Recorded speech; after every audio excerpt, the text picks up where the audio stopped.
for allowing me just to produce my positivity. Thank you, Los Angeles Tribune, for giving me the opportunity just to spread all my positive messages.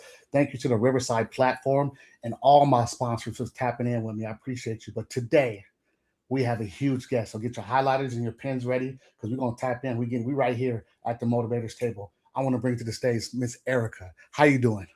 I'm doing well, JR. How's it going? It's been a long time coming. I've been trying to get you on my stage for a while. What's going on? Yeah, couple years now, right? We Yeah, here though. we here. God's alignment though, for real. That's right. It's funny Mhm. that you said that because honestly, this year, that's the word of the year, alignment. I love it. I love it. Everything got to align. If it Assignment, doesn't alignment. align, we gotta get rid of it. This is what it is right here. You know what I'm saying? But Yeah. I want you right now to tell the world who you are and where you from. Okay. So my name is Erica C. Rivera. I am in the financial services industry. I am also a wealth coach. I teach really financial planning, financial literacy, how to build on firm foundation, backed by biblical principle. Originally from New York, I have been here in Tampa almost 2 years now, but originally before that, I was in Orlando for about 18 years. So Oh wow. Well, welcome to yeah, Tampa. I'm not from Tampa, but you're welcome. Floridian, right? Yeah, definitely. You are.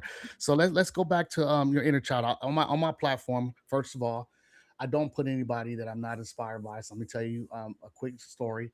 I met Erica about 2 3 years ago when my bankruptcy was just I was just coming back up from that, and I put together a conference called Shake the Room, and she came there, and I quickly learned who she was and what she was doing in the community. Our times kept passing. We kept seeing each other in different other groups, and what I'm saying, and friends circles growing and getting smaller and all these things. And fast forward today, we here now, and she has been doing amazing things in the community. And I wanted to bring someone that of a female stature that I'm inspired by to say, you know what, I see what she's doing and I see where she's going, and I want to help spotlight that. And since I have a platform that is this platform is seen all the way around the world. Thank you to Los Angeles Tribune, but I wanted to put her on here, so we appreciate you, Erica. So let's get back to it. Let's get to the inner child. Who was Erica as a little girl? Who? Who was Erica as a little girl? Really just always striving to be my best. Naturally introverted. I was heavy into sports, 12 years of cheerleading, captain of my squad, Come on. a softball player for 10 years. So I had that, that competitiveness in me, raised by my mom. My father was around as well. They were separated. So um, I would say I grew up on love. My dad was tough. He always taught me tough love. So I had a little bit of an emotional void there, I guess you could say. But all in all, that was little Erica. Little Erica. So we will keep tapping in. What was Erica? What was her character like? Did she develop entrepreneurship when she was young, or did she find it late in life? Honestly, I developed it when I was young. Always like very independent as a little girl. You would always find me in my room. I actually funny when I was growing up, I had wanted to become like a fashion designer. And so I would have like books on books, pages on pages. I would just draw any design, men, women, children, clothes. I would just design. But yeah, I was very independent, very entrepreneurial spirited at a young age. So I love that. I tell people all the time, like I like to hit the inner child, and um, a lot of fathers and mothers raise their kids to be sports players and doctors and lawyers and all these things. But my father was raising me, the little that I know, to be a speaker and an entrepreneur. He gave me a briefcase instead of a backpack when I was in the sixth grade, and everybody laughed at me. It was a Ninja Turtle briefcase, and I was like, "Dad, why are you doing this to me?" He was a preacher. and I had to wear it, and it humbled me. But I didn't know that's what he was grooming me for. And then he used to let me listen to Zig Ziglar. Did I know who Zig Ziglar was. Now I know today. So it's like innately how our parents, what I'm saying, raise us. And I lost my mom at an early age, so my dad was my both my parents, and he took care of the situation the best way he could. What I'm saying? And he put that fire inside of me. I ran away. I was a prodigal son. I ran away for a long time. I thought, violence was my best thing.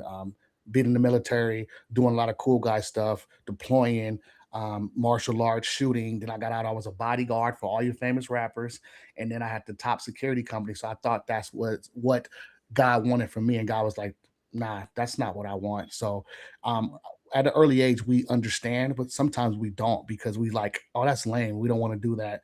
But you wanted to be that fashion designer, which kudos to you. I see you. You always dress. You always killing them. So you still that. You know what I'm saying? That fashion designer, like it's right. Like I don't think you have nobody who dress you. You dress yourself because every time I see you, I'm like, hey, she's on point. You know what I'm saying? Hey, she coming with it. You better. Hey, if you don't step it up, you can't go with her. You know what I'm saying? So your whole aura is that. And that's so dope. Because um, sometimes you have to learn that, but that's inside of you. So kudos Yeah, to that. I absolutely. appreciate you. Yeah, definitely. So as a high school, Erica, how was you with your friends, and what I'm saying, how was you just growing up in high school, transitioning to a Uh, young woman? High school, my goodness.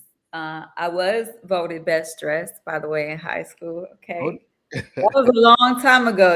Y'all not gonna try to guess my age, but yeah, high school. I would say I was like really a popular introvert. Like I knew, I kind of knew earlier on that I just wanted to keep my circle tight. It was always quality versus quantity to me. And even though, like I said, captain of my cheerleading squad and things like that, I was really cautious of who would be around me and who I would have my energy around. So, um, yeah, that was me. It was like speak only if spoken to. I was never the type to just, initiate a conversation and just almost like how I am now, just cool, calm, collective, very reserved. So, I love that about you because I don't know what month you were born. I was born in July. mhm. I'm a very calm person, but I'm very much an introvert. Like, if you want to talk to me, I talk to you. But if you don't, I won't talk. When I'm home, people tell you JR is two different people. Like when he's home, I just chill. I'm not outside like that. I've been like that since I was a little boy. But when I go outside, I throw it on. I do what I need to do to go, impact the people I need to impact, especially with this speaking. When I come home, man. If I say two words, my sister lives with me, so if I say two words to her, hi and bye, that's good enough for me. You know what I'm saying? But my kids, what's crazy is me being an introvert. My kids make me mushy. So kissing on them, pinching their cheeks, dancing, doing TikToks with them because I got my daughter's 25. She's my manager. My son is 19. He's going into the military, and then my young one 15. But they bring it out of me. But if it's just me here, I just chill, and sometimes I get anxiety when I go outside to go speak because it's like I got to deal with all these people, you know. Yeah, Yeah. So you get like that too? the feeling is mutual. Yeah, you gotta look. I pray through it all the time. Just because a lot of times too, I'm sure you feel it. Even when we are about to speak, we get the anxiety kicks in, that self doubt or whatever it is. It's just nothing but the enemy, or again, just our own thoughts that Right. we're trying to fight. So Mm. um, for me, I like to be still, meditate, have my quiet time, get in my secret place, whatever I got to do to kind of recalibrate before I hit the stage, because it's not about me. I mean, it's just like, God, whatever you want me to say, whatever you want me to bring to the people, like I'm here for it. So Use me. Use yeah, me. Yeah. yeah, I that's love it. I love it. I love it. So let's get into your first stint in entrepreneurship. Let's talk about that. My first so I've been an entrepreneur for over 15 years now. Okay. Funny enough, I started in the cosmetology industry, wanted to do hair and makeup, all the things, graduated from hair school. Wanted to do more behind the scenes stuff. I never wanted to like be behind a salon chair. Wanted to do like hair and makeup for like photo shoots, video shoots, stuff like that. And I did just that. Actually, got signed on by an artist to do music videos, stuff like that. Did like all their video vixen, hair, makeup, all the things. And while I was doing hair and makeup, I actually discovered e-commerce. And so I got into e-commerce. Back when the what's it called? The Shambalas. Yeah. Ever heard of Yeah, yeah, Shambala bracelets, necklaces, stuff like yeah. that. So I started a jewelry business, like Mm, essentially selling Shambalas and stuff like that. That was when we had All Star Weekend in Orlando, Florida, and I created a bunch of different jewelry. I would sell sets for like hundreds of dollars.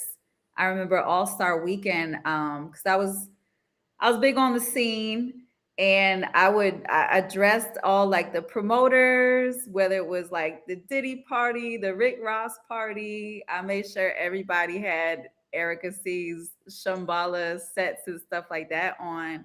And I quickly learned like, okay, that was my lane. And so the whole e-commerce and even like the fashion jewelry, I mean, that's still pretty big now, but there was such a return on investment that I was like, okay, I can make something from this. mm. Like I said, that was back in what, 2012. Fast forward, here we are now. So but that was my first step into the entrepreneurial industry. So Okay, and I love that too because all of us from that hustling mindset to entrepreneurship mindset, people don't understand it's three levels to that type of world, and the first thing is hustling, yeah.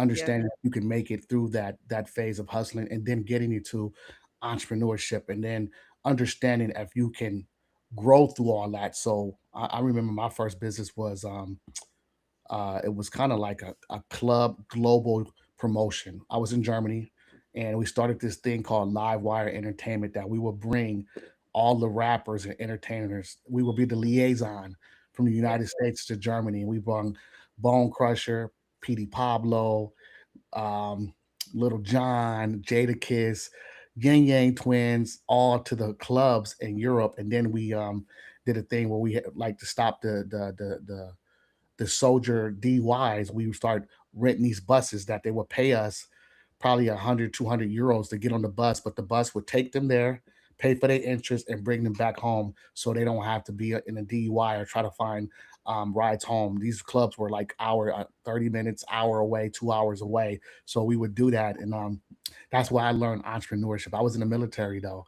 And quickly I learned that, okay, um, I can make money like this, but what's the next step? So I hear you with your entrepreneur with Orlando. I'm pretty familiar with Super Bowl weekend. I did it for my company, security, and then before that, I was involved in Super Bowl weekend in 2008 when when the Steelers played Arizona Cardinals. It was, man, that was my first Super Bowl. I was like so many people there. It was cracking though. I enjoyed the whole weekend though. I had fun. You know what I'm saying? That was 2008. I had just got back from my 15-month deployment. We had a lot of money to spend, and we was just outside. You know what I'm saying? Yeah. We was outside. I was young. I was in my Listen, 20s. I was in my 20s. So yeah. we got a lot of that stuff in common. So what did you do after that? What was the next step after selling the beads and All Star Weekend and all that? Yeah, honestly, I found e-commerce like my lane. Okay. Just okay, how do I scale this? It was about working smarter, not harder. So just creating like the necessary systems and stuff like that. Fast forward to about like 2018-ish, I launched a brand called Business and Motherhood, Mm, and I kind of transformed it so it was a lifestyle brand, and it was geared towards. So I started out with just moms because I was passionate being mom of two. A year later, because we used to throw events in Orlando as well, and so We would do like Father's Day events. We would do Mother's Day events. We wanted to represent the fathers as well. And so I changed the name of my business to the Mama Code. So I had a fatherhood side and a motherhood side. And so that was big for me because I would travel and do certain events and things like that. The same thing with the jewelry. I would travel Atlanta, Miami, different cities, and actually set up and have a display and things like that. So same thing with the Mama Co. You know, we would do different events, whether it was for promotion and what have you. We would set up at different spots as a vendor, and so it was really like the merchandise and the brand. So saw, like, you know, right around that time of what you call it, like COVID and all of that, people were getting heavy into e-commerce and just everything online, and so many people were making a lot of money, and so I was in there. Look at that. See, Yeah, COVID changed a lot of us, and for the better and for the worse. So I think a lot yeah, of people understood that you could be outside and you could be inside making money, but the real wealth comes from, and I'm not telling you something you don't know, is becoming that millionaire or people that's making money, and is when you sleep and your product is going off the shelf. And yeah, a lot of people don't understand that. It's like, okay, when you sleeping, is your product moving? Is people trying to find you out? And one of my business models after my bankruptcy during COVID was, um, I became a speaker because, I was led by God just to understand first, speak life into myself. And then when I started to speak, I took the phone and I just started recording myself. I went viral. Then my pastor was like, Pastor Tommy from Crossover was like, hey, put it on Instagram. So put your yeah. speech. So I started to do that. And then January 2025, I woke up, I was top 50 motivational speakers in the world. But also, I was listening to some of the creators that I was protecting, some of the YouTube creators, and it was like, DDG was like, yeah, just put out all your videos, 1,000 videos. And when one video hit, everything is going to sell. And I started to look at like just the ecosystem of business. And I was like, okay, if I'm sleeping, what are people buying from me?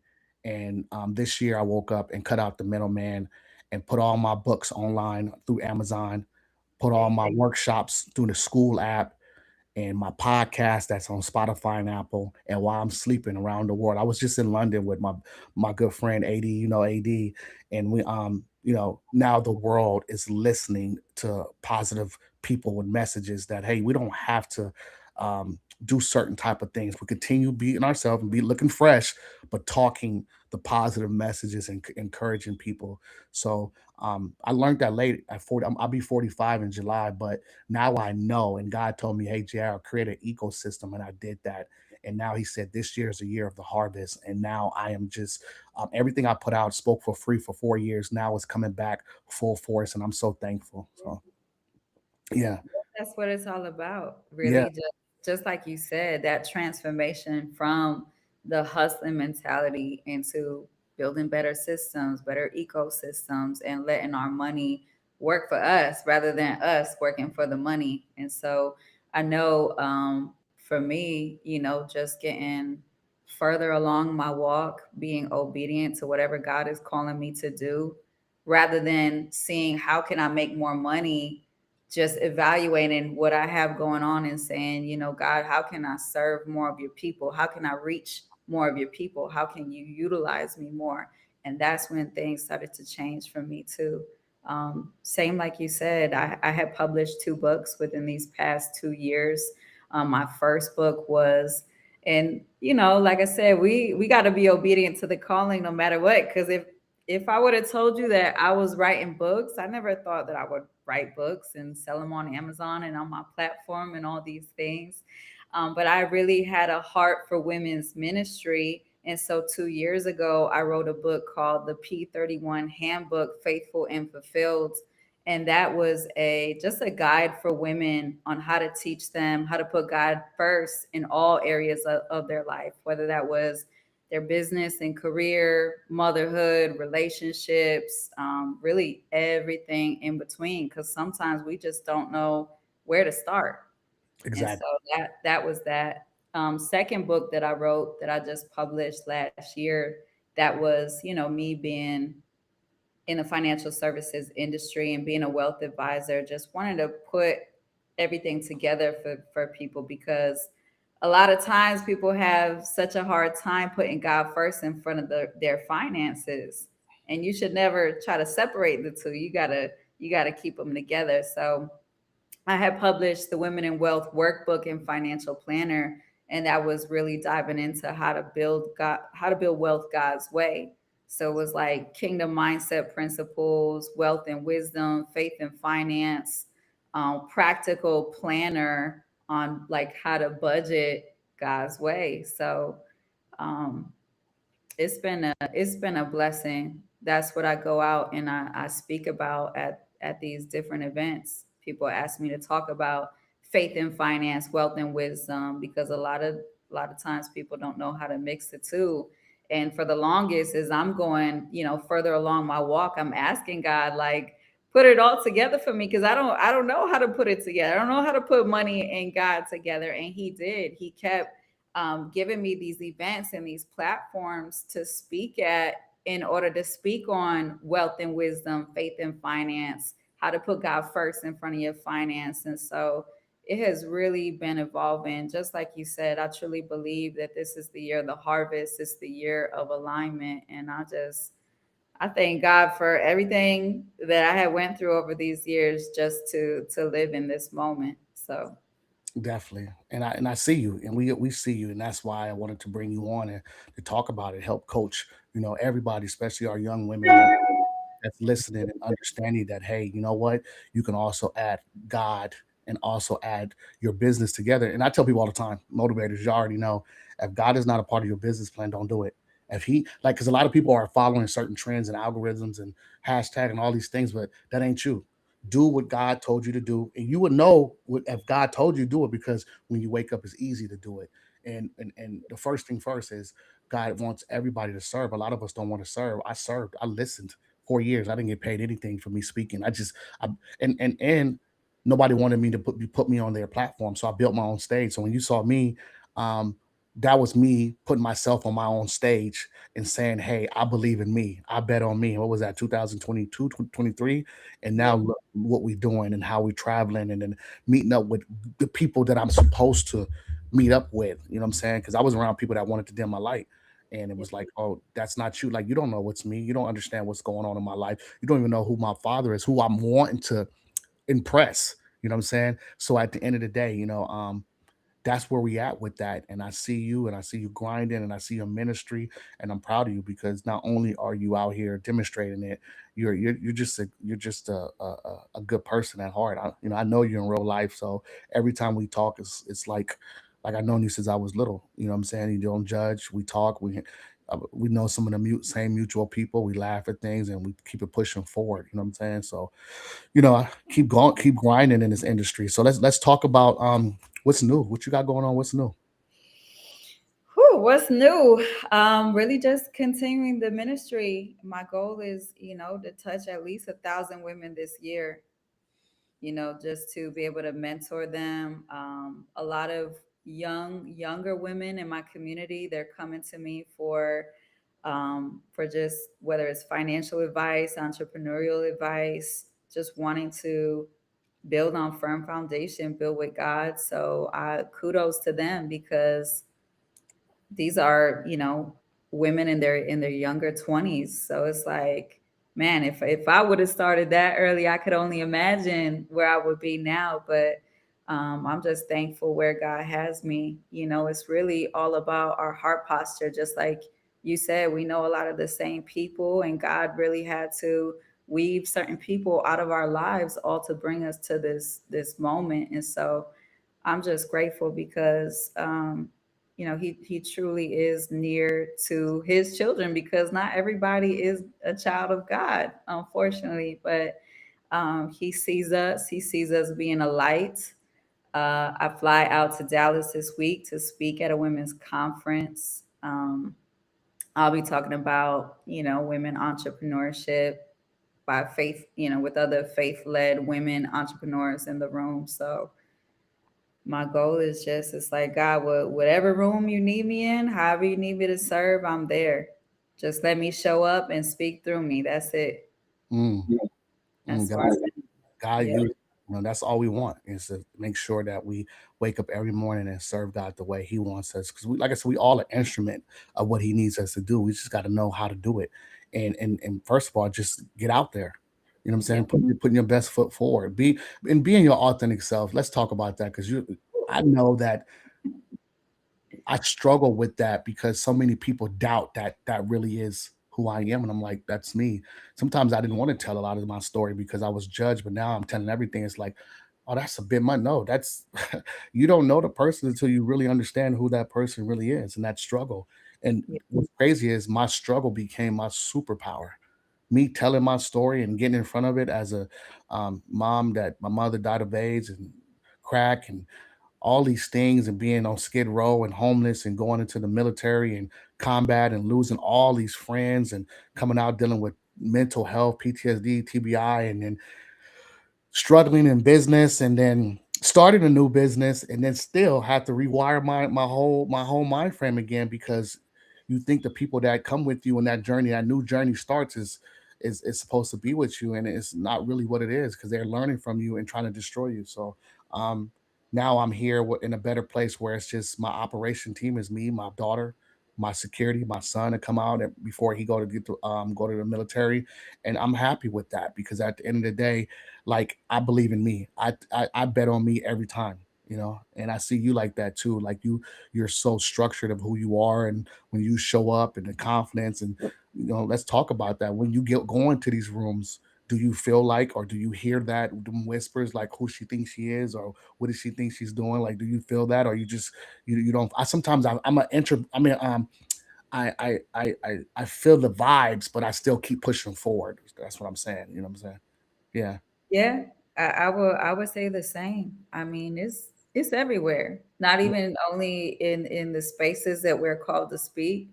It could be at church. It could be in communities. It could be in our family, right? So for me, I literally have just, had gained so much of an intimate relationship with God that I can hear him so clearly. It doesn't matter who's speaking, who's saying what, because I know where he's called me to be and what he has called me to do. And as long as I show up and I'm there to serve and I lead with love, I lead with my heart, and my heart posture is right, can't nobody tell me nothing else. Um, and that's just, of course, we are human, we are flawed, so sometimes it's easier said than done, right? Sometimes we may take offense, sometimes it may bother us a little bit what he said, she said, but if we can learn to just sit in the stillness and just say, God, I just want to go where you need me, it gets easier. It definitely gets easier. I think I've created a space where I just have that tunnel vision. I just go, God, if you say go, I'm gone, and I lead with that. So Mm, I love that because you're listening now. A lot of times we go through things in life where um, it's just us not listening. You know, yeah, and us back in the day we used to call it backsliding. Like I'm in church. It's like I got it, but you really don't got it because you're still not listening. And when I yeah, went through my hardest time after my bankruptcy, and God was like, "You ready to listen now?" And I was like, I'm yours, God. Just use me. He was like, all right, go reset, go to that dark place. When you come back out, it's game time. And when I came back out, I was furious with it. But I started to deviate again and chase, project management and got the certificate, got hired 3 times as a project manager, got fired twice and walked away. The last time I said, okay, I'm going full time motivational speaking and life coaching because it was God made it uneasy for me. He was like, "No, you're not gonna sit here and make this $100,000 like this and think that no, you got it's way more than life, way more in you that I want you to do." And yeah. God told me to walk away, and I walked away, not knowing where the funds or anything was gonna come from. And look where I'm at now, still grinding, but I feel better every day because it's like, okay, God, I'm listening. What do you need me to do? And I cry all the time. I cry because it's like it's so much of a struggle. I tell people it's easier to do negative, but it's hard to follow the truth and stay on that path. It's so hard, Yeah. and it's not like people see us and it's like, oh, they make it look easy. It's not easy. Not. It's not. We just continue. It's consistency. You know what I'm Yeah. saying? And There's no. sometimes that's what it takes for us to fall completely on our face Mhm. for him to be like, okay, you ready now? Yeah, yeah. You And gonna also listen now? too, the delayed obedience is still disobedience because Mhm. God will be like, I told you to do that a long time ago. So Right, what are we doing? You right. know? So And it's we gotta like when he says go, we really gotta go. right. And it's timing too. The right assignment, right alignment, timing. So Yeah. I believe in that wholeheartedly now that I'm at my age now. And it's like, okay, it's timing. God will work. And I remember when I was little, we didn't have a lot. And my dad used to always say, it's gonna be okay. And I always say that to myself. I don't care what hard trial and tribulation, it's gonna be okay. And I keep pushing forward. It's gonna be okay. It's gonna be okay. Yeah. So now we here at the motivators table, and I'm able to put out my own positive rhetoric, and it's okay because I Yeah. get to pick and choose the people I want to interview because it's okay, and I'm comfortable with doing me and understanding that hey, there's no middleman. I don't need to add anything. And like I love the fact that I need people to team up with, but God has put all these visions in my heart. Let me make sure I serve Him by putting out this good energy. You know? Yeah. Yeah. And those trials and tribulations, they're a part of our process, but they're not really for us either way. Just like you said earlier on, you used to be almost ashamed of your story, right? But it's not even for us. The enemy will try to silence us. He'll try to shame us. He'll try to guilt us. But guess what? The more that we share our story and our testimony, the right people are going to be gravitated towards that because they're like, man, if you can come from the ashes, if Erica can come out the ashes, if they could come out the fire and be refined to this, I could do it too. It's just like when I sat on Alex's platform, that's not so much of a comfortable situation for me because when I speak, I'm speaking usually on different things, faith and finance, wealth and wisdom. But when he asked me to share my story of the fire I just came out of, that's not so easy. But I understood the assignment because I knew, hey, other women may have gone through that. They need to hear how you came out of that. They need to hear how you overcame that, Erica. And so that's why I was obedient and I got on stage and I told my story because I knew it was going to save a sister in the room. And sometimes we need to get out of our own way so that we can save another brother, so that we can save another sister, so that they can rise up as well and do what they are called to do. I love that. That's exactly right. Yeah. And like I said, your whole movement is powerful. You know what I'm saying? Everything that you touch. So I think when God puts you in these rooms, like I believe it's like me. I believe I can speak on any topic, but I choose not to. Like even with like you said, Alex, I don't speak about relationships because I haven't mastered it yet, right? So, but I will give my point of view. But at the end of the day, that's I'm not that subject matter expert of that, but if God is leading me to speak on it, I will say what I need to say because I'm just a voice. Don't pay attention to the messenger, listen to the message. And when I articulate it, hopefully people get it. We was just out there in London, and it's like people understood. And I'm so proud of that young brother that he's listening now and understanding and moving and doing it the way he needs to do it, and he's doing it right. And I'm so happy for him because I think he was around people that didn't want well for him. But you know what I'm saying? And I told him, I think when I first met him, I said, I'm a light, you a light too. When we get together, man, we a chandelier. So light it up. I got your back. You know what I'm saying? So I'm here to push the crowd forward and keep it warm for you while you do your thing. You know what I'm saying? Yeah. Amen. I love Yeah. that. Yeah, definitely. It's So so crazy. He's calling me right now. oh he is? He might see you on live, huh? He see you on live? I don't know. I literally just am looking at the phone and he is calling. Look Is at, I'm yeah, telling you, God speaks clearly. He really does. yeah. It's so funny. But I was telling him, even after that show in Orlando, like I'm so glad that y'all found a brotherhood in each other, because I see the connection that you guys have, and I do, that is God ordained. So Right. it's like you guys both have the right heart posture. And so as long as, you know, we just lead with wherever God is calling us, I mean, I'm just grateful for your guys' connection. So Definitely. Everybody been telling me that. I told yeah. him I appreciate him for just seeing me for who I am, not trying to change me, because I usually get into rooms or people that want to change me. And I Yeah. hate that because it's like I'm a grown man. Not grown because I say it. I'm 45 years old. Like I know what I'm doing. Don't try to change my positioning and my posture of my heart and how I serve and what you think that social media will. I don't care what social media want.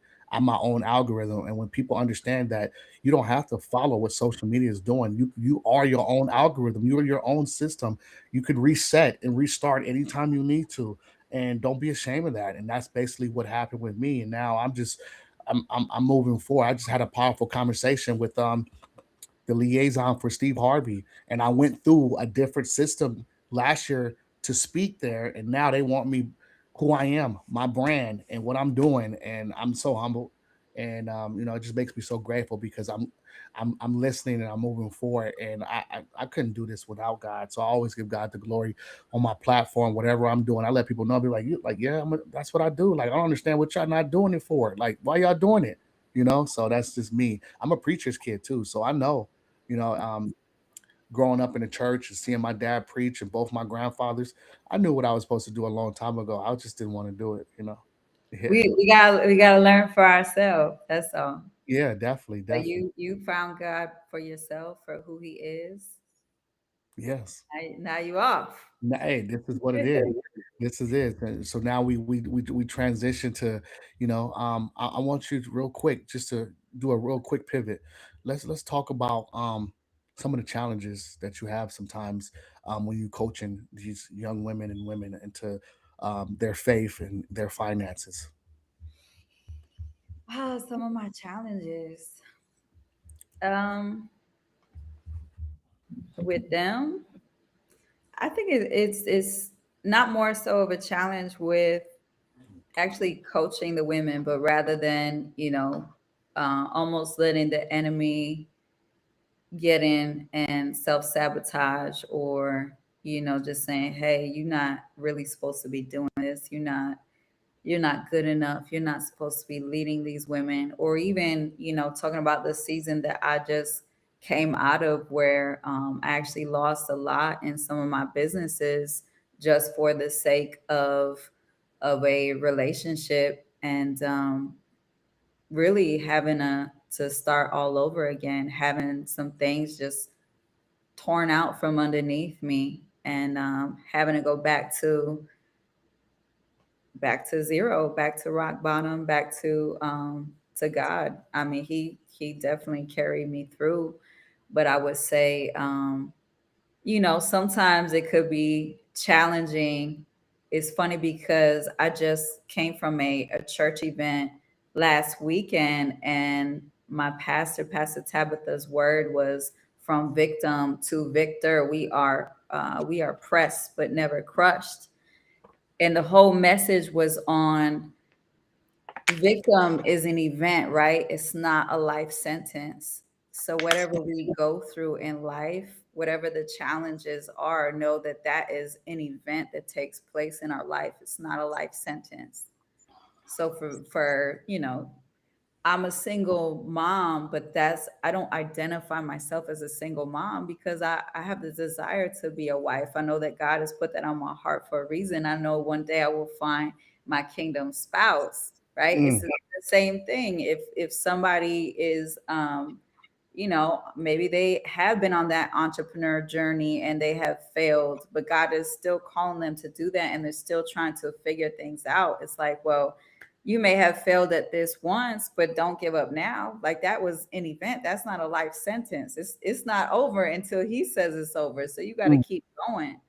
love it. So we have to really embrace that when we go through the valleys, just as much as we reach those mountaintops. Because we learn so much in the valley, right? He will isolate us. I'm sure you've been there, where it's Yes, like we don't have nobody to go to but him.